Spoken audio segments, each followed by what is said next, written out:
Welcome to Fresh. I'm Sarah and this is Mia. And today we're going to be making Cookie chocolate cook smoothie. chocolate chip cookie dough smoothie. Peanut butter banana smoothie.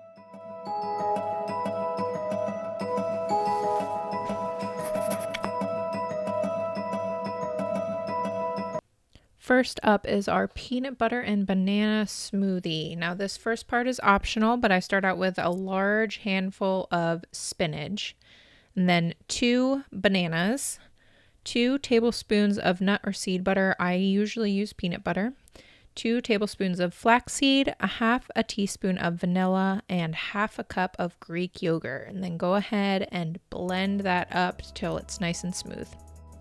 Next is the chocolate chip cookie dough smoothie. We start out with 1 banana, 1 tablespoon of nut or seed butter. Once again, I usually use peanut butter, 1 teaspoon of vanilla, 1/4 cup of rolled oats, a half a teaspoon of cinnamon, and finally a half a cup of Greek yogurt.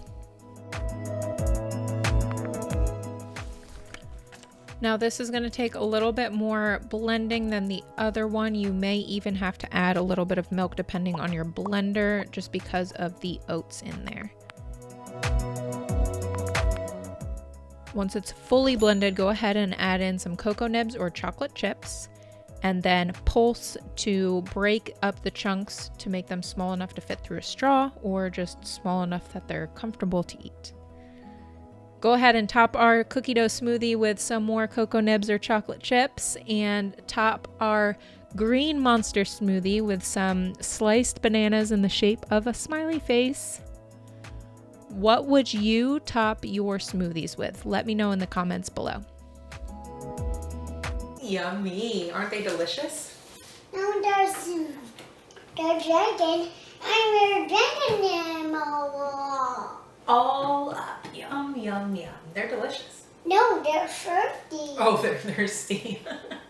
Thirsty. Oh, you're right. I'm sorry. Now for smoothie bowls, these are going to be a lot thicker. So if you want to make them into a nice, easy grab-and-go breakfast in the morning, just add in some more milk into the beginning, whether that be dairy or non-dairy milk. Or you could also just switch out, if you don't like Greek yogurt, you can just switch it out for milk. And I would freeze your bananas beforehand, just so that way it gives it that creamy consistency.